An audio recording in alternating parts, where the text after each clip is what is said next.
The Punch TV.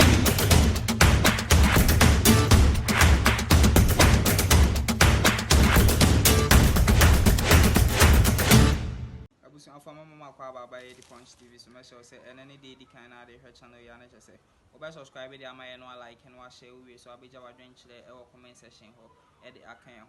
Ebusun for some minimum say story be agent and how social media no so. Mama yanko ni yanko hwemra ye ba ye won be the bebrem. Bafsin Green Construction and Trading Abama Ghana for. Say Jumekwedu and Juma Fatas on. And to say your hotel, school, hospital, bank, offices, and West. From the quarters of movement for change. You can movement for change. Now you can the Honorable Alan Kwajo Chiramatin. The movement. Now if we any way, we say and benefit baby say suban ohoyi. It is saying saying. Untumi fancy o ye BP amobi ehu emra Alan Chiramatin koye press conference say wa resign dey free NPP mu na ulti movement for change no Ghana for dodo na omo adwini ko akiri ka say alamboa ebedu ba bi no obefom an alliance na bibi hyekiri ade bi hyekiri epiepia no ma na yes ade and an alliance should never ever be adia ye be yi adia free Alan Chiramatin baby a work kan diura ene efru na ne abu o makasa na declare yaba movement for change Ghana will rise again dated 4 April 2024 ye be kin kan krata mu nseba ye brofo ne ya bomodin say ye be kira se dia kwa kan kasa mu ama Ghana ni bi atase na almost a media release the big announcement kasi ye bokese a announcement be or say movement for change the National Interest Movement and other political parties conclude alliance talks.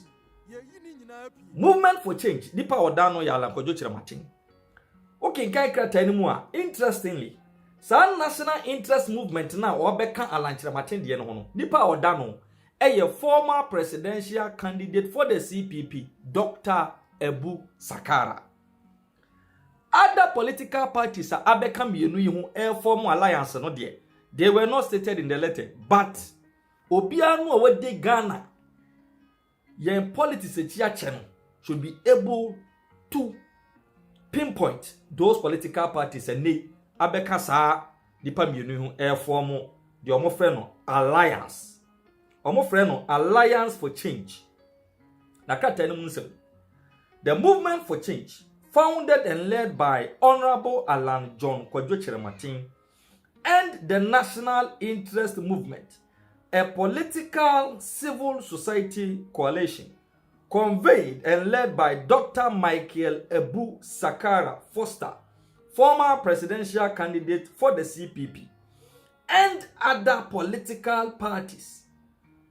A number of them have concluded talks to establish a grand alliance and work together closely to contest the 2024 general elections. Enti Alan Chiramatin chiremu a ono and the movement for change by one di animo. Sa so no mo ne ye papa ye friend Dr. Michael Ebu Sakara ye mre bi na wodi CPP animo mo ne nakasa. E na afei amanyokuo ahodo ya na edie omo nyina ka bomu na omo ehyiamu atiko a ye frɛ no The Punch TV. ya omo na eba beka bomu aye baako na omo abegina ama ya to omo so aba ewo 2024 abato a eba so yakopon ya dom a December 7 yento so also the alliance named the Alliance for Revolutionary Change ARC. Inti F no kwa na free Rollins di ni. F no kwa na free. Because Rollins generally AFRC. Alan Chiramatin, Dr. Ebu Sakara, any other political party, the almost almost friend ARC, Alliance for Revolutionary Change, will aggressively mobilize Ghanaians from across the country, particularly the youth and women, irrespective of their religious. I had an inhiameno. Tie, and then the Alan Chiramatin say, Omo beboa mabunu ne mano. ya enyinaso no enko gina osonso obi a na no iste ya okogina so de dem ko kan say Ghana needs a Christian leader. Enedie alanchamatie hunu say forming a group to win political power devoid of religion. Ghana politics and Kazanika, irrespective of their religion, political affiliation, and ethnic affiliations. Anyone can change the campaign manager. On can change the campaign manager. I hope so. Yeah, one also or sounding so tribalistic with respect to ethnicity. These people are like chameleon. What am I call letter so? Then after reading through the letter, we will address them one by one. Ethnic affiliations. In a grand coalition to elect the first independent candidate as the president of the Republic of Ghana. Enti omo kuonwa, omo kambo mu abegina abato so Ghana fo ato abama wo. Omo boabo mabunu ene ma no. Ahakwa do man ka me masem. Omo se mabunu ne ma. Ya sa mo aboa no omo ye no. Baako enyina wo sonso. Mienu enyina ba bi obi firi so. Miensa enyina political party nipa no join so. No ma ka omo ho abom atumi agitumi e de amagana fo. Omo to aso bi. Omo say the alliance, when voted into government, will focus on breaking the cycle of poverty and reset the country on a new path to prosperity. The alliance seeks to end the dominance of the duopoly, the NDC and the NPP in Ghanaian politics. Two parties which after 32 years in government have failed to address the fundamental challenges of development in our beloved country. And according to Yero Alanchamatin Alliance, no which the one, sa alliance is a Ghana for whom about to about the ma womwa. Or money swadi ebe ye say. Cycle, ya aye here, aya honchre cycle no. Omo be de ombe breaki. Na afe nso no, omo assign achinchim Ghana bion e de abesi kwan pa eye yedie kwan so. Na afe Ghana amanyo semu a akoye NDC NPP ye enfie duasa mienu nie empuntuo bia ntumi mfirimu ma no so. Ombe den, ombe sesasade. The divisiveness in Ghanaian politics, the winner takes all syndrome, as well as the lack of continuity in the execution of government projects which have been associated with the duopoly, have brought untold hardships on the good people of Ghana. The alliance will work towards forming an all-inclusive government of national unity with representation from all political parties, the business community, farmers and fishermen, labor unions, faith-based organizations, traditional authorities, civil society organizations, academia, media, and other stakeholder interest groups. And Mr. Alanchamatin Chiremwa, Omo Alliance no, Omo de nipa omo do mo ba be yadwon wo maban mu no. Eye de di kan. Nipa free sa political parties ya, omo se enfie aduasa mienu omo tumi nya hwe no. Political parties ya mu no omo ko ase ko bowura mu, akofa nipa free mu. E dia bo magana, SSC no ntoma paso, se de omo ka ho asem. Apart from that, nipa omo wo a business community e di dwa ahodo. Afei enipa omo esan free yen kwa yemu our farmers nipa omo free yen sunam yifo yen fishermen labor unions yen sorry yen traditional authorities just say academia yen schools mu sankofo na no mbabo ma no e dia bebu oman. Now was the alliance will work towards forming an all-inclusive government. The alliance will also mobilize consensus towards a national development plan, which will go beyond party manifestos and constitute the blueprint for Ghana's economic transformation. To realize this objective, the alliance will advocate for fundamental constitutional reforms, including, but not limited to, reforms in governance, public sector accountability, management of our natural resources, as well as mindset and attitudinal change in Ghana. This grand alliance will be launched on Wednesday, 17th of April 2024. God bless our homeland Ghana and make her great and strong. Ghana will rise again. Signed, Honorable Alan Kojo Chiramatin, founder and leader, Movement for Change. The way any the big announcement are, you Alan Cash Diabetuja and Yumiria say, after the Movement for Change, Edna Huaka Kobo, Dr. Abu Sakara, ya or also the a national interest movement, and other political parties. Ya more form a grand alliance. No matter say Ghana for better about the among our boom. But and some make na dear a year of interest to me and say, the omo yeno, and ya religious based. Said the era Alan Cash, no I could baby can say we should elect a Christian leader. And ya ethnic based. Said the campaign manager hopes in a doyen and amo cassette. Northerners are good for running meats. Tenemi news Dr. Busakara no running mate into Alan Kojochira Mateno Mokaka Hono by ministers. We don't know. It's way any the big announcement are yapeke. And you may Edia free movement for change. You are John Alan Kojochira Matinche. Anymore, Obako to Abama Joe Mahama. Simple can sumasem. Esuma for my president Mahama. So enkope to play. Obo said about and anyone who was here to not be seen. The government official one. So okay. 200 million. No, he's the only vice president yet me committee one who say investigating. But Akufo-Addo suma ba umia. Say onko China nkope sikama. Obo the sign hydro ba. And the CIA interchange. Yeah, Tamale interchange. Takrade PST about 90 bridges. And then you can't be brave. It's a difference, no? Clear.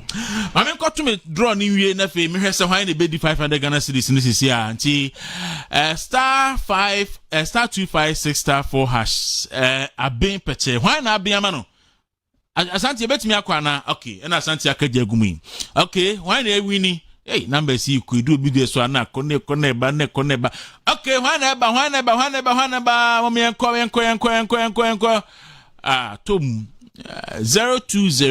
0209741 and to number 0209741 and pay una second draw no atum ediama you know ewa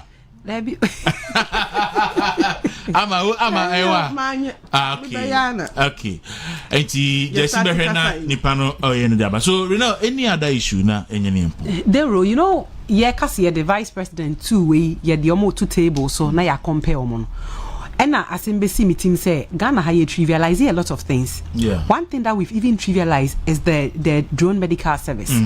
We've trivialized it a lot because aside from the fact say yena the whole Africa yena running that system before in fact the whole world yes, and with over millions deliveries done ama ewo impromptu abrase baby a snake bites yes say the vaccine echo but now last year BSU so what's your motor cry no afram place for drone na do papers ne koy so you see because it goes beyond medical supply anka half was here for best staticra be ebia that na intimi for paper ni ntwansu nkoma wo mu but last year drones and a day papers ne koy and this is a man one year selfish anka say oh bibi say to me papa because of say a blood into me ambantemunti kametu majuma da na ebia to obi o but he went ahead to make sure say obe putting measure be in place to curb that unnecessary deaths no enti ene unti say obi yare wo ebia from plane say they can ebia na bro quickly Mr. Good morning. Good morning Mr. Dewro. Nyame adom me moye e frost na aksafin fa. Yes, friend Yusuf Abdullah. Me Nadia yeso ya wala for ya GB. Wale. Me wo ashoma ba me for wale ya GB. Wale ba wa ashoma. Okay. Ya GB. Udi say me di 500 cedis. Ma chata Nadia atom. Utirinkwa papa nti ene de mi wi a mefro na mesuma ba me agye ani why say me continue ko to my college school fees. Me TV ko to say me go school. Your school fees is here. My college school fees. Oh, next one. Me go to your for this year. Yeah, that's it. Okay, been purchase promo no ekoso about 10 sports bonus beto aso. So the same code *256*4#. Now we follow prompt and if you want to me akọ. So could you about school fees and pay movement in the morning. Yeah, do the pa. Reno, yes, and see that the American say drones medical zipline His Excellency Dr. Mahmoud Bawumia Emma assistant Abagana save life go beyond even medical supply to even include educational supply. Before Baba implementing, did you realize what the NDC were doing? Yeah. Almost about yes. National Women's Organizer who happens to be a doctor. Anke so e defend Ghana na born hoka e di ko Cuba ko training no etimi ko school by drone spy but these same people as hypocritical as they can be the drone no they bad no make sure say mo be anya funny behavior. I didn't know say now the security yes. They are responsible for making sure sanity is being prevailed in the electoral area, like maybe voting centers. So you see, these people, they are working contradiction. I keep saying, and they are working contradiction depicting every facet of their lives. Omuka no mabeka bi. Omunim said drone service here by abuapa. Why did they go and say almost some person kotobi? Why? And you see how shallow and empty-minded they can be. So even in Greater Accra alone, say how many 500 polling centers were on better 500 drones. And should even the other political parties decide, say NDC force to drones, into almost some koto drones are we not going to have chaos in the airwaves? Is it not going to disrupt the election? Privacy in do you get it? You see how shallow-minded they can be and empty. And these are people who wants to come and then they want to degrade the credibility of His Excellency Dr. Mahmoud Bawumia. A right thinking and a generational thinking person like him. And come me nyanka omo dissolve NDC no mombra no training omo because here one Ghana. Yeah. Oh, we cry say omo NDC kro mo friend obetumi akotraining omo. Abetraining omo. Obeya momo. You see policies are Dr. Bawumia de bana omo. Ya na ya hoya o. Ya na ya hoya say tio omo transia they can't get it. How are Dr. Bawumia able to bring policies and programs? And the drone some can mbe trivializing but na fe ma hu fa so say eso mo di drone ba na no yi mampane akufado ma trade minister the bill called parliament executive instrument na see restricting importation of some items. Yes. Oh, send this for nampre. Ben drama ha ma campaign akwa fe any promise say yento aba no restricted some of importation of some items. So what it means ni say hoya asa NDC NPP de lipiba omo kasa is a lazy man approach. NPP the health insurance ba omo ka ba omo ba be ma onum no ka expand the leap expand health insurance afi oba omo say ba ku yi school feeding and also sa but some omo bet chance no mo di bia no. But daben krana ye JM so mbe flag bearer daben no yi ne running mate watumi aba out abeka de obo be ye ne manifesto committee club then about 24 hours now nguko kitu bi and so aka kire ana ama na wante na say anya asem plenty ento bi asum tutu ye refi say akoko kitu bi enya de a enne saa de ne de enne Dr. Brian Champon agric minister so nia omo ya agric PFD2 no and no need the new face of agric.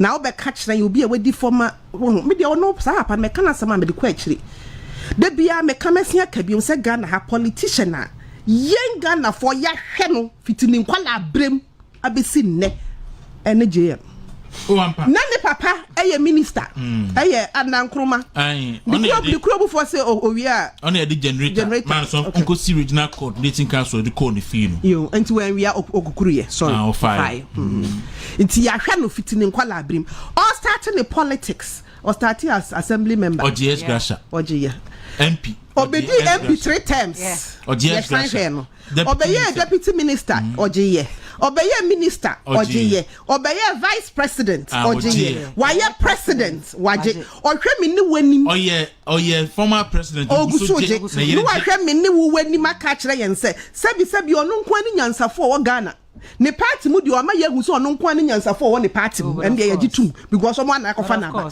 enti Ghana hanso so ono nkwa ni nyansani e wo ha enti wakọ esanyaba Oba no susun kompo obi anka ne party mu nyame ye na dum na ne 4 years yi se eba sopo na owi a obefa no wakofa abere wa wedi 72 ye kwakase wedi 72 years na ni buafu maami woni 72 grandma woni 72 mimi ti nyame ye maduma September medi 42 years me mfansie da se me ko 42 years because nyame aye madu ye wo me 1982 September medi 42 na wo wedi 73 ni ye kan na ndisi fo buafu maami no ni 72 mesro onye grandma afen no wanya 32 ono anya 32 afen no wanya na ukase na wo yo bia wo dream Ghana they don't have any succession plan wo yo bia wo dream Ghana na wo party ni kura wo dream ho a ko ba ko fo bia wanyi nchen na make catch say yes one year ready no metu no my secret no asem bia obeka bia no jem obeyi ano wa meyi no soma philosophy sukwache anaba mutare beyi ano hwe asem ba ko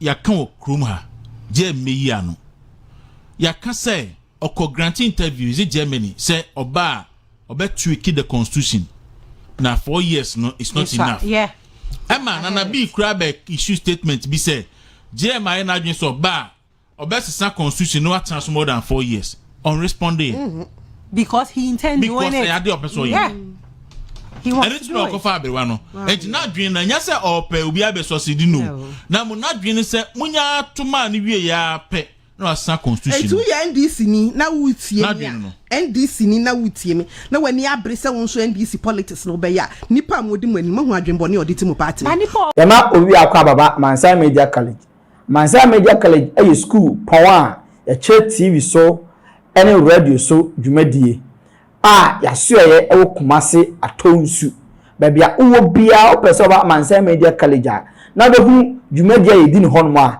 yentie dwumadie yedi no Mansa Media College se usua bribi wo media mu ana o pese ohunu bribi biara e fa media ho ensu eche kra Mansa Media College e wo homa ye wa achechefo a wa kwadiri yie wa adetwe mu na in studio ni ye newsroom de editwam wonsam twemu no ye kire bribi ti se kasebo akenkan ni sinitwa ni bebura ekeka ho wa multimedia mu nso ye kire bribi ti se sini mfoni asiesie mfoni nitwa ni bebura ekeka ho ye betumi nso aboa ama wo de na otwepe asunya bribi wo nkitahodie adwuma ahodo nyinaa mu esan se ye wo yankasa foni nti abri biara ye ma ya adesuafo kwan ma okọ yode ya kire won adesua dan mu no ahwefo ehu ekame ese obi biara wo le bosomtwe ase enim abakosema efa nsuo hu menya abofra kitu bi wa ha ono so se onim abakosema efa